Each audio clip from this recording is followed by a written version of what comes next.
আসসালামু আলাইকুম। হাদিকে আমাদের টিকিয়ে রাখতে হবে। হাদিকে যদি আমরা টিকিয়ে রাখতে না পারি তাহলে মনে হয় যে বাংলাদেশের অনেক বড় ক্ষতি হয়ে যাবে। এই ধরনের ঘটনাই ঘটছে। আপনাদের নিশ্চয়ই মনে আছে যে শেখ হাসিনার আমলে গত ১৭ বছরের ফ্যাসিস্ট আমলে শেখ মুজিবুর রহমানের যে কোনো মৃত্যুবার্ষিকী বলেন, জন্মবার্ষিকী বলেন, শতবার্ষিকী কত কি মানে প্রত্যেকটা মসজিদ, মন্দির, গির্জায় বা প্রত্যেকটা বিল্ডিংয়ে, প্রত্যেকটা বাসস্থানে, প্রত্যেকটা বুকে অর্থাৎ যেভাবে পেরেছে সেভাবে শুধু শেখ মুজিব লাগিয়ে রাখার ব্যবস্থা করা হয়েছিল। তাতে কি শেখ মুজিব টিকে ছিল? ৫ই আগস্টের পরে এক রাতে শেখ মুজিবের সকল কিছু ধ্বংস করে দেওয়া হয়েছে। এগুলো হচ্ছে যে মানে কি বলা যায়, এটা হলো যে আমাদের সামনে জাস্ট কিছুদিনের আগে বাস্তব। আজকে পুরো ঢাকা শহরে মসজিদে দেখলাম হাদির ব্যানার টানানো, স্কুলে দেখলাম হাদির ব্যানার টানানো, বিভিন্ন অফিস আদালতের সামনে দেখলাম ব্যানার টানানো। মানে কি হাদি কি শেখ মুজিবের চেয়ে বড় নেতা? আচ্ছা, শেখ মুজিব বাদ দিয়ে রাখি, শেখ মুজিবকে তো এখন, শেখ মুজিবের নাম তো এখন নেওয়া যাবে না। হাদি কি এত বড় নেতা যে হাদির জন্য, হাদি আসলে কি করেছে? মানে হাদি মানে আমি এখন পর্যন্ত খুঁজে পেলাম না যে হাদিকে আমি কেন স্মরণে রাখবো। হাদি 4 জন রাজাকারের নামে ঢাকা ইউনিভার্সিটি হল করতে বলেছে। হাদি রাজাকারদের পক্ষে কথা বলেছে। হাদি 1971-এর চেয়ে 24-কে বেশি গুরুত্ব দিয়েছে। হাদি 71-এর জামাতের ভূমিকাকে সে স্মরণ করতে চায় না। আমি হাদির তার কিছু পাইনি। হাদির ইনকিলাব মঞ্চ কি, মানে সেটা কিসের জন্য প্রতিষ্ঠিত হয়েছে? এটার পিছনে অর্থদাতাকে, হাদির সাথে যারা ঘুরে বেড়াতো, হাদিকে যে লোক সাপ্লাই দিত, এটা কারা? এরা তো জামাত শিবিরের লোক। হাদিকে বিএনপি বা ছাত্রদল লোক সাপ্লাই করতো না, কখনোই না। হাদির এই যে গতকালকে জানাজা হলো, এখানে বিএনপি ছিল, কিন্তু মানে যদি রাজনৈতিক বিবেচনায় বলি যে হাদির সাথে বিএনপি রাজনীতির কোনো মানে মিল নেই। বিএনপির লোকজন হাদিকে ধারণ করার কোনো কারণই নেই। হাদির জানাজা, বিশাল জানাজা করে সরকার এবং জামাত ইসলাম মানুষের সামনে হাদিকে একটা কাল্ট, একটা চরিত্র, অর্থাৎ শেখ মুজিব, জিয়াউর রহমানের মতো একটা চরিত্র হিসেবে দাঁড় করাতে চেষ্টা করলো। হাদিকে রাজনৈতিক কারণে ঢাকা ইউনিভার্সিটিতে দাফন করা হলো, আর কোনো কারণ নেই। হাদি বাংলাদেশের মানে কোনো মানে রাজনীতি বলেন, অর্থনীতি বলেন, বাংলাদেশের কি বলা যায় যে রাজনৈতিক তত্ত্ববিদ্যা বা ইতিহাস বলেন, কোনো কিছুতেই হাদির কোনো অবদান নেই। হাদি সাউয়া বলে একটা সাউয়া, ছাত্রলীগ বা আওয়ামী লীগের সাউয়া মাউয়া ছিঁড়ে ফেলবে বলছিল। তার এই ভাষণ ছাড়া বাংলাদেশের মানুষ আর কোনো ভাষণ, তার কোনো কথা মানুষজন জানে না। হ্যাঁ, এখন কিছু কিছু ক্লিপস ছাড়া হচ্ছে, সে ভালো ভালো কথা বলেছে। হাদিকে তৈরি করা হয়েছিল, একটা চরিত্র তৈরি করা হয়েছিল মানুষের মধ্যে, একটা মানে কি বলা যায়, এটা একটা মুগ্ধ তৈরি করার জন্য একটা জিনিস এখন তৈরি করা হয়েছে। হাদিকে জাস্ট একটা বুলেট দিয়ে গুলি করে শেষ করে দিয়ে হাদিকে নিয়ে রাজনীতি করছে। আর রাজনীতি কারা করছে? জামাত ইসলাম। দেখুন, গতকালকে একটা ছবি আমি দেখলাম ভাইরাল হয়েছে, সেটা হচ্ছে যে জানা যায় মানুষ যায় শোক প্রকাশ করতে, জামাতের লোকজনের হচ্ছে, জামাতের লোকজন ছিল মিলন মেলা। ছবিটা আপনারা দেখুন, জামাতের আমিরের ছবি এবং তার সাথে জামাতের কি হাসি খুশি তারা, মানে তাদের একটা বিশাল অর্জন।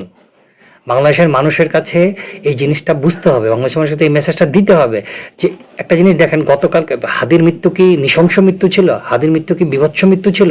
না, হাদিকে জাস্ট একটা গুলি করা হয়েছে, এরপর হাদিকে বাংলাদেশের সর্বোচ্চ চিকিৎসা দেওয়া হয়েছে, তারপরে বিদেশ নিয়ে যাওয়া হয়েছে। আরেকটা দেখেন, ওই অপর দিকে দেখেন, একটা হিন্দু ছেলে, তাকে পিটিয়ে মেরে পুড়িয়ে হত্যা করা হয়েছে। নৃশংসতা যদি বলি, তা নৃশংসতা ওটা। হাদির পরিবারকে মানে হাদির পরিবারের দায়িত্ব নেওয়ার জন্য সরকার সবাই উঠে পড়ে লেগেছে। ওই ছেলেটির পরিবারের জন্য কেউ উঠে পড়ে লাগেনি। ওই ছেলেটাকে সবচেয়ে নৃশংসভাবে হত্যা করেছে। হাদি এবং ওই ছেলেটির দুটোই মৃত্যুর একমাত্র কারণ হচ্ছে বাংলাদেশের আইন শৃঙ্খলা পরিস্থিতি। বাংলাদেশের আইন শৃঙ্খলা পরিস্থিতি খারাপ, এই জন্যই তারা এই হত্যাকাণ্ডের শিকার হয়েছে। যদি আইন শৃঙ্খলা পরিস্থিতি ভালো থাকতো, আইনের শাসন থাকতো, তাহলে এই পরিস্থিতি ঘটতো না। আপনি দেখেন যে হাদির মৃত্যুর পর ঘোষণা দিয়ে দিয়ে মানে বিভিন্ন প্রতিষ্ঠান আগুন জ্বালিয়ে দেওয়া হচ্ছে, ধ্বংস করা হচ্ছে। এবং মানে এগুলো কারা বলছে? এগুলো একেবারে কি বলা যায়, নেতৃস্থানীয় ব্যক্তি বলছে। গোলাম আজমের ছেলে ব্রিগেডিয়ার আজমি, সে স্ট্যাটাস দিয়েছে যে প্রথম আলো এবং ডেইলি স্টারকে নিষিদ্ধ করতে হবে। করার পরে সেটা চালিয়ে দেওয়ার পরে সে আবার বলতেছে যে আইন হাতে তুলে নেবেন না। নাহিদরা সবাই প্রথম আলো এবং এগুলার ব্যাপারে তাদের দ্বিমত, অর্থাৎ তাদের ক্রুদ্ধতা প্রকাশ করেছে, করে আগুন জ্বালিয়ে দেওয়ার পর তারা গিয়েছে সেটাকে রক্ষা করতে। মানে মানে এখন পর্যন্ত এই প্রথম আলোর এবং ডেইলি স্টারের ঘটনায় কেউ গ্রেপ্তার হয়নি। কারণটা কি? কারণটা হচ্ছে যে এটা সরকার মদতপুষ্ট, এটা জামাত মদতপুষ্ট। দেখুন, হাদির আশেপাশে যারাই ছিল তারা কেউ নয়, সব জামাতের লোক। কারণ হাদিরকে লোক সাপ্লাই দিত জামাত, এটা আপনি মানেন বা না মানেন। হাদির মানে হাদি নিশ্চয়ই জানতো যে এই ছেলেটি শিবির, অর্থাৎ গোপন ছাত্রলীগ ছিল, গুপ্ত শিবির ছাত্রলীগ ছিল। হাদি তাকে জায়গা দিয়েছে, তারপর তার মিশন সাকসেস করে। অর্থাৎ এটা তো সত্যি কথা যে যেই ছেলেটি গুপ্ত শিবির, সেই গুপ্ত শিবিরে তার কমান্ড ফলো করেছে, হয়তো কমান্ড বলেছে গুলি করে মেরে ফেলতে, এরপর সেই ছেলেটি হয়তো মেরে ফেলেছে, অথবা তাকে ইন্ডিয়া পাচার করে দিয়েছে। কি করেছে না করেছে কেউ আমরা কিছু জানি না। আপনারা এই হাদিকে নিয়ে যে একটা মানে গল্প কাহিনী তৈরি করা হলো, যে এই কাহিনীতে হাদি বাংলাদেশের কি মানে মানে আমাকে যদি কেউ যদি একজন বলতে পারেন যে হাদি এটা করেছে, কেন আওয়ামী লীগ বিরোধিতা করা কি একটা দেশপ্রেমিক? আওয়ামী লীগ বিরোধিতা করলে কি মানে শহীদ হয়ে যাবে? বাংলাদেশে তো এরকম তাহলে ভুরি ভুরি শহীদ আছে, সেই শহীদদেরকে তো মানে এত মহান মহিমান্বিত করা হয়নি। হাদি মানে আওয়ামী লীগকে, শুধুমাত্র আওয়ামী লীগকে ঘৃণা করলেই যদি কেউ যদি মনে করে যে সে এটাই হচ্ছে আদর্শ, তাহলে তো সে তো আসলে কোনো আদর্শ জন্ম দেয়নি, সে তো হিংসার জন্ম দিয়েছে। বাংলাদেশে আওয়ামী লীগ আছে, থাকবে, এটা আপনি আমি স্বীকার করি বা না করি। আওয়ামী লীগের ভিত্তিটা এত শক্তিশালী, কই জামাতকে কি পেরেছে? জামাতকে আওয়ামী লীগ গত 17 বছরে মানে যে পরিমাণ আওয়ামী লীগের উপর, জামাতের উপর টর্চার করা হয়েছে, ওই জামাত আওয়ামী লীগের ভিতরে বেড়ে উঠেছে পরগাছার মতো। আগে বিএনপির সাথে বেড়ে উঠতে, এখন আওয়ামী লীগের সাথে বেড়ে উঠেছে। বেড়ে উঠে তারা তাদের শক্তি দেখানোর চেষ্টা করছে, কিন্তু জনগণের মধ্যে তো জামাত আসতে পারেনি, কিন্তু আওয়ামী লীগ আছে। আর আওয়ামী লীগ বিরোধিতার কারণে যদি হাদি যদি মহান হয়ে যায়, এরকম আওয়ামী লীগ বিরোধিতা তো সবচেয়ে বেশি বিরোধী হচ্ছে বিএনপি ছাত্রদল। গত 17 বছরে হেন নাই অত্যাচার তারা সহ্য করেনি। ওরা কেউ মহিমাবিত হলো যে আপনার এই কি বলে জানেন, জামাত শিবিরের হাদি হাদি কি বলে যেন 5ই আগস্টের আগে হাদির মানে অকুপেশন পেশা কি ছিল, এটা কেউ কেউ জানেন? আমি তো জানি না। আমি কোথায় যেন চাকরি করতে, কোন একটা ইয়াতে একজনের ফেসবুকে স্ট্যাটাস দেখলাম তার অধীনে চাকরি করতো। এরপরে 5ই আগস্টের পরে হাদি একটা ইউনিভার্সিটির শিক্ষক হয়ে গেল। কোন ক্ষমতা বলে, কোন যোগ্যতা বলে? মানে কথাগুলা বললে যেটা হয়, দেখলাম একটা স্ট্যাটাস দিয়েছিল একটা ছেলে, ছাত্রলীগের সাবেক ছেলে, সেই ছেলেটা জাতীয় কবি নজরুল ইসলামের সমিতির সাথে শুধুমাত্র ঢাকা বিশ্ববিদ্যালয়ের প্রবাদপ্রেমী শিক্ষা সংরক্ষিত সময় চলে। এখানে সাহিত্য আছে শিল্পী জয়নুল আবেদিন, পটুয়া কামরুল হাসান, সনামদায়ী উপাচার্য মোজাফর আহমেদ, আব্দুল মতিন। এখানে জঙ্গি কারো স্থান বা এই ধরনের কিছু একটা সে বলেছে।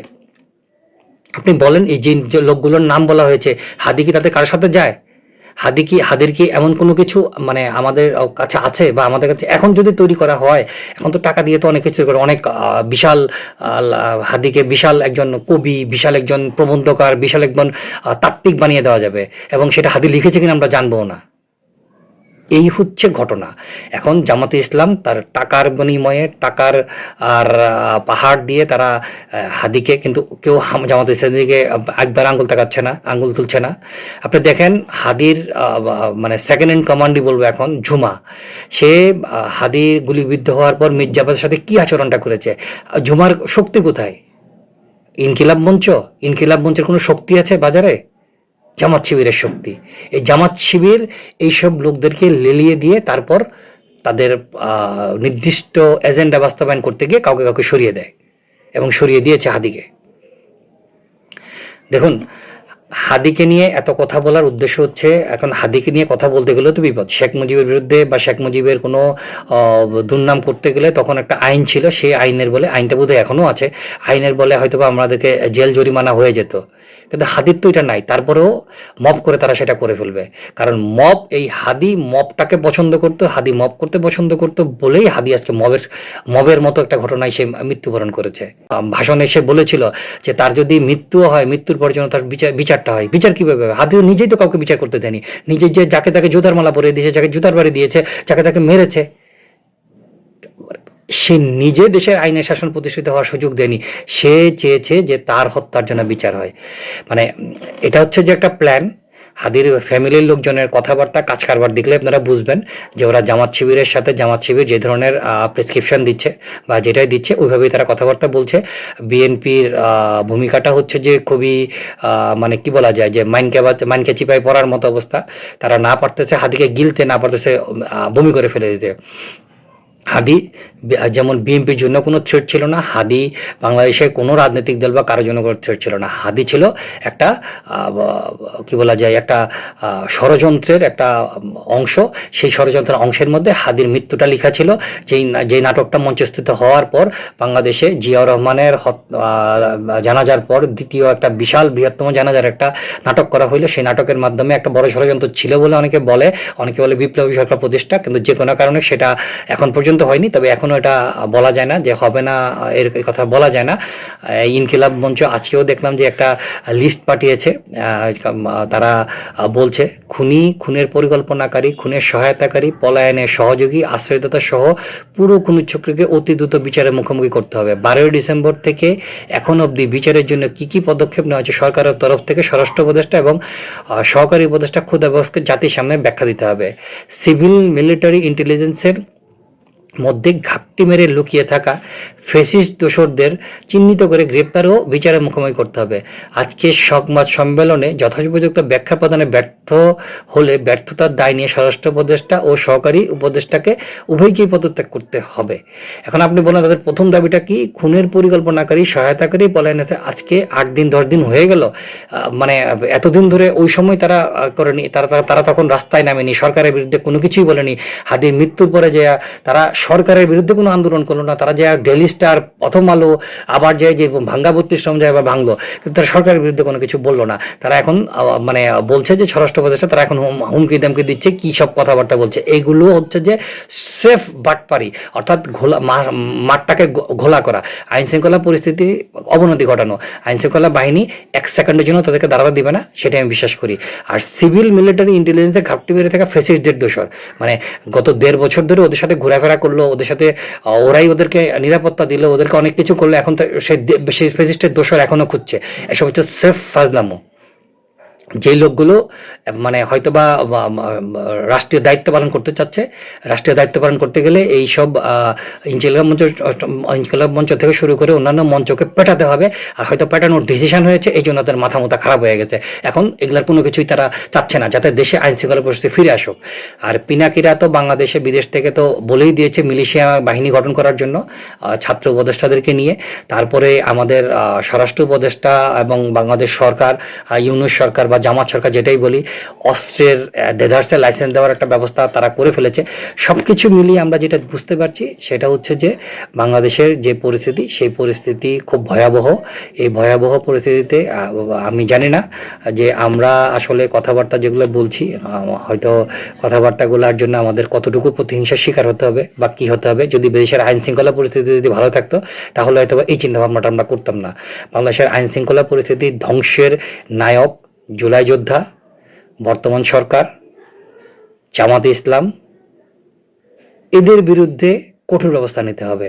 আর সবচেয়ে বড় কথা হচ্ছে যে যদি কেউ বলে যে ছাত্রলীগ, তাহলে বুঝতে হবে সেই ছাত্রলীগ যদি এখন দাপটে বা রাস্তায় ঘুরে বেড়ায়, মাস্ক পরে ঘুরে বেড়ায় বা অন্য কোনোভাবে ঘুরে বেড়ায়, তাহলে বুঝতে হবে সেই গুপ্ত শিবির।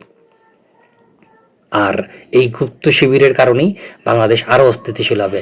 যখন তখন যেখানে সেখানে হত্যাকাণ্ড ঘটবে, হত্যাকাণ্ড ঘটার পরে ছাত্রলীগকে দায়ী করা হবে, অথচ হয়তোবা ছাত্রলীগ মানে এর ধারে কাছেও নেই, কারণ গুপ্ত শিবিরই ছাত্রলীগ।